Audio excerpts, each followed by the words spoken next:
Good afternoon, Tony Dartino, founder of the USA Memory Championship, sharing with you a bit of my life with Tony today from the Memory Institute that is conducted here in the Dr. Phillips area, Orlando, Florida, at the YMCA. And the Memory Institute today had an exercise that the attendees did that talked about what they are grateful for. So it's the exercise of gratitude. And the more we continue to read about the importance of being grateful or being having a level of gratitude in our lives, I think that it becomes more and more important to the feeling, the healing, and the attitudes that we possess as we go about our daily lives. And so it was interesting today sitting there and listening to the people that were sharing the things that they were grateful for. And I'll start with my feeling. It was grateful to me to listen to the different people that are in the workshop that come to it 2 days a week from 9:30 to 1:30 on Mondays and Wednesdays and look forward to it. And they're so energetic and so positive, and they're laughing and they're communicating, and it gives them a purpose. It gives them something they look forward to. In fact, their weekends seem to be longer, waiting for the session to be on Monday, and then they have a session on Wednesday. And their caregivers really talk about it. So what is this workshop? It's for people with early stages of Alzheimer's or cognitive impairment of some sort, and people that are worried about it in the future. So it's got a series of physical exercises and mental exercises, and the story of gratitude is certainly one of them. One of my favorite people in there, a woman who was a psychologist in the past, lived in Connecticut and then moved down to Florida. And she talked about popcorn and cotton candy. She's grateful that she can get popcorn and cotton candy. And everybody laughed at that, and it was kind of funny to hear her talk about being grateful to be able to get popcorn and cotton candy, which kind of like, oh, you scratch your head a little bit and say, wow. I guess she had had it over the weekend and was grateful that she was able to eat it, have some.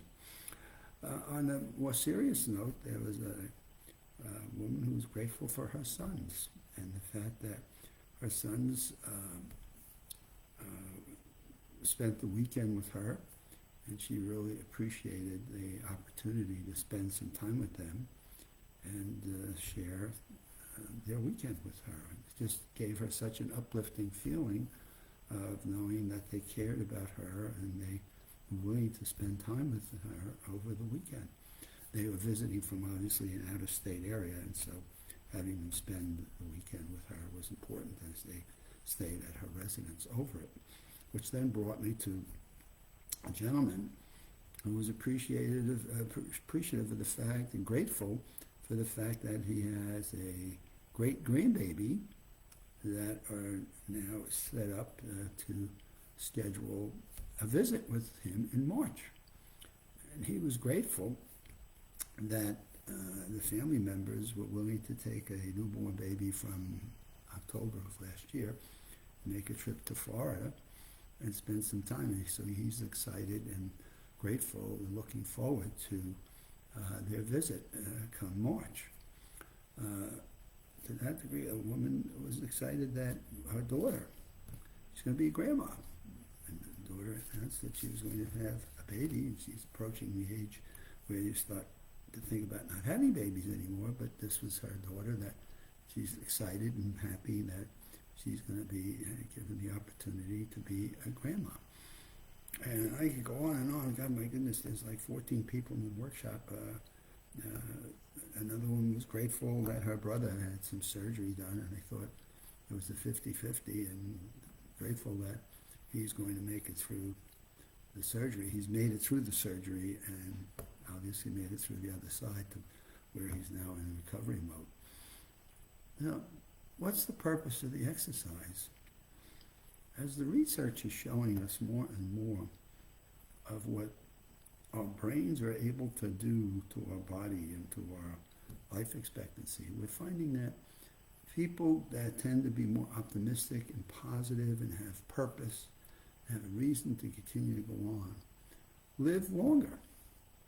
They say, well, gee, who does this research? Well, God, I've read a number of science reports, be it coming out of Cleveland Clinic, be it out of MIT, be it out of Harvard Medical, on the importance of having a positive attitude as we get older, in fact, at any age, really, that helps our bodies to want to continue to grow and want to continue our brains to continue to think about opportunities and possibilities that we have in our lives. And so the notion that, when we listen to the news and things that are going about that are doom and gloom, basically starts to program our brain to say, gee, well, what's the purpose of me living? Why do I want to continue to go on if all there is to think about is doom and gloom? So in the reverse, it's if we see ourselves in a more optimistic way, where we see things around us that give us a level of joy, give us a level of feeling like we belong, a level of someone else cares about us, it basically gives us the strength to overcome some of the adversities that we all are going to have. And I always think of Norman Vincent Peale and tapes that I used to listen to years ago. When Norman Vincent Peale says, God, we all have some challenges, we'll all have some bumps in the road in our lives. We'll all have a problem or two or three, four, that we're going to have to deal with. But how we mentally handle those and how we are able to take what those challenges are and program our thinking in a more constructive, positive, we're going to be able to handle this mode, the longer is our life expectancy, the more optimistic and positive we are about wanting to continue. And recently there's been more science in neuroscience world that says when we program that kind of thought process into our brain, it clearly gives us the power, the intrinsic value of saying, I have a reason to continue to go on. And therefore, it starts to build a strength inside the body's immune systems and inside the body's drive to continue to go on that says, I have a reason to continue here. I am going to continue to grow. I'm going to continue to be a part of. I have people who care about me. I have people who I care for. And so it's amazing over the last, and I'll say 5 years, what the science world has been able to share with us, that they're learning about what the difference in the way we have our own thinking and how we think about our own lives impacts our life expectancy. And it's just been fascinating to read this, to see it, and then watch a group of people who some would feel like, you should give up on them, or they give up on themselves, but to find them inspired and talking to one another about their gratitude, that keeps them going. And to sit and listen to this, to people who you would say, my God, has life given up on them? And to see them have a level of laughing and talking and coming alive and sitting up, in a more positive way in their posture is just so rewarding that it gives me a level of gratitude to know that I am part of a workshop where people 2 days a week have the opportunity to come and share their different social aspects of going on in life and see the difference it makes in their whole demeanor, be it their facial expressions, be it their body language, be it when they get up to go to get lunch, or when they get up to go to the bathroom, or just go out and go to the exercise room, and you just see their gait and the positivity that they possess in this notion of having something to be grateful for. And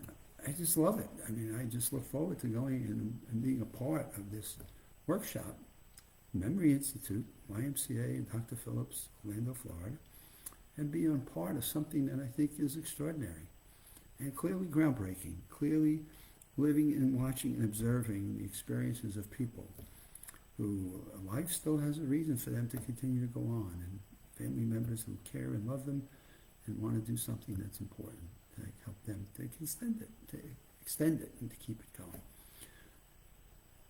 And off we go. Another week is here and coming. I'm just looking at the calendar and can't believe it's January 27th. I keep thinking you have Disney fireworks in the backyard here, and we're still listening to Disney fireworks from New Year's Eve, and it's hard to believe we've already gotten almost the month of January as we start looking into February. So with that, have a good week. We are off and going, and we'll see you back here on Wednesday.